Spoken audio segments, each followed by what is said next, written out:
I'm talking to Sammy Ross today, everybody, Hello. about his recent show for Cold Wall. Sammy, do you want to start telling me a bit about how you're feeling once it's over? I'm feeling good. The real focus on this show was about the technicality of the garments and the interchangeable aspects and nature of that. I'm really maturing the Cold Wall brand and story.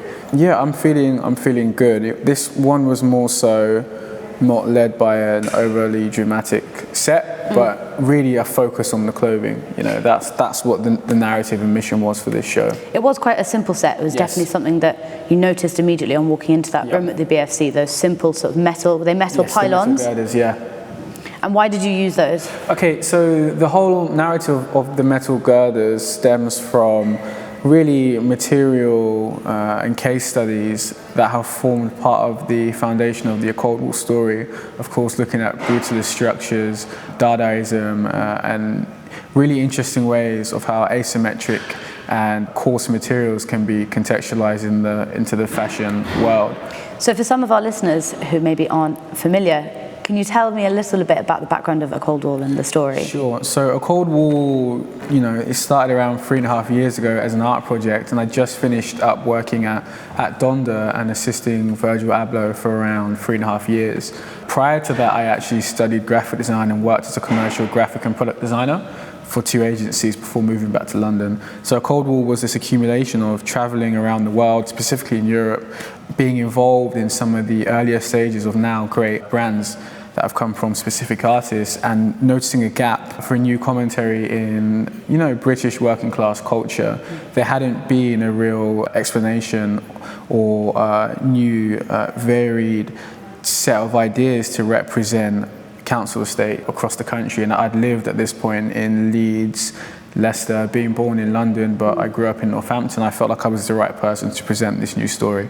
I was interested in reading the press notes at your show, that there was this quite clear juxtaposition between the referencing of the National Gallery, which is kind of seen as quite an elitist establishment, I suppose, and then, like you say, you know, referencing working class culture. Can you tell me a bit about that and why? I mean, it piqued a lot of interest. Yes. So I think it'd be interesting to hear your take. Of course, yeah. It's really this parallel and juxtaposition which can only occur in a city such as London, which is such a beautiful melting pot, in which your class doesn't necessarily, you know, assign you to a specific tier of exposure to the arts, or whether that be music, performance art, or sculpture. So I really wanted to hone in on that detail, which is really one that is quite geographic, which of course ties back once again into A Cold Wall being about melting pot culture and the accumulation and mixing of information and ideation as well amongst multiple classes and tiers. Sure. And that really occurs in like the schoolyards. You know, the art classes when you're aged 16 to 17. It was really about taking that experience that I've been through myself, studying from GCSE level, being encouraged to paint by my father, who had a first class degree, or who has one at St. Martin's in fine art, and then taking that journey and just explaining how I got to where I did, and also explaining what's not maybe being told. You know, it was really about accumulating that experience. How were you feeling when you watched those garments go down the runway?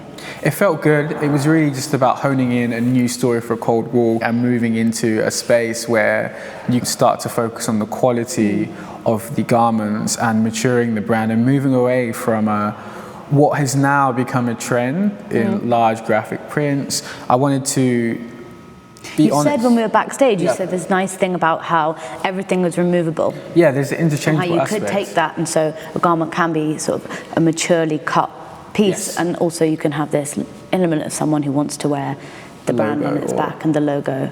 Yeah, it's really about giving people choices, and that's my mind maybe looking at it more from a product design aspect. It's a smart commercial move. Exactly, because I care about that side too. It's giving the idea for people to mature with the brand. Some of my consumers love the graphical logo prints, and I know that there's a whole other world that would prefer not to have the prints because they prefer something slightly more subtle. And it's a commentary on my journey. When I started the brand, I was more into heavy graphics. At this point, I don't want any graphics. It's just being honest and giving people options. That's interesting. What changed there? I think It was out of efficiency that I stopped going for a lot of graphical options personally, having to go to, move between like a boardroom meeting, then travel to a factory to speak to manufacturers, and then back into my studio to head up my team. There's also a level of respect that is governed with simplicity, and it just works for myself, and I want to make sure that I'm offering that option to my consumer, because I always view my consumer as myself, not as someone beneath or far away from me, And tell me about the Wellington boots. Yeah. Because they were printed with the graphic, with the logo. It's a very distinctive logo, I think. And I thought it was an interesting choice that you made to put your models in all of those. So it's just a hyper-British reference, again, that ties back the story. And that is something that is really, really, really important for me, that people know this is a British brand. It doesn't become elated and then find its way over to America and then becomes this convoluted story. And that was, to me, really centralizing and rooting the brand. Again, National Gallery, Wellington boots, these reworked technical nylon jackets with interchangeable pockets.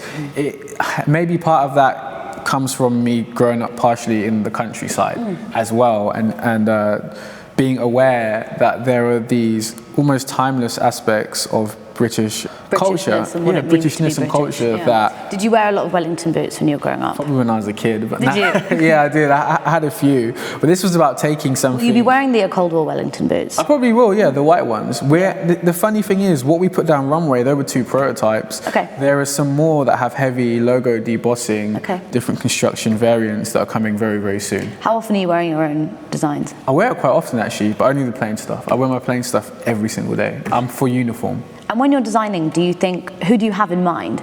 I have in mind artists and creative minds. It's interesting. I would have said that your brand sort of appeals to the graphic designer. Yes. Rather than necessarily, the painter. Yeah, well, it's interesting because I feel like I've worn many hats that cover those different fields, and of course, it's probably a transition from myself being a graphic designer into someone who focuses heavily on fabrications as a design practice. Now what I'm trying to do is fill in these gaps to make sure the painter feels comfortable in a cold wall as much as the graphic designer. But it's interesting saying that because I have great friends who are painters like Takeshi Murakami, who I made some custom outfits for, and also Awol, who's a brilliant artist, Awol Ariziko from New York. He's also a big fan of the brand. So I feel like I am connecting with the painter too. It's a nice crossover between that. But how much of a hand you have in the styling? I have a very, very heavy hand in the styling. This time I left a lot of it to my right hand, Yi, because I'm confident of her ability. Usually we work as a very, very tight-knit team between myself, Andrew, and Yi, who handle styling for the entire show. At this point, I know that Yi can read my mind, and I'm very much for making sure people who are talented are given the opportunity and credit where due. This is the thing, we styled the show the night before for our lookbook, so everything was already set in place. It was more so making sure they had the garments in the right order and on the body constructed correctly, and I would come and just okay it or move a few things around at that point. I feel like the grunt work of all of putting together the outfits and the styling had been done the night before. Do you feel like you're precious about that, or would you be happy at a future date perhaps to hand the brand on? I think that's a big question. It is a big question. It is. I'm open to, partnerships. As you know, we've partnered with Tomorrow, the limited company, who are great, and they've really helped us open up a new facet of the brand in terms of access to specific luxury factories, which means ideas can live. So I'm into the idea of, collaboration specifically. Handing over, I'm not sure. Yeah, because at the moment, I don't feel there's anyone else who can tell this specific niche story to a large amount of people correctly, And it is definitely very much a story. Yes, indeed. Yeah. Samuel, thank you very much for talking to me today. Thank you for having me here. Pleasure.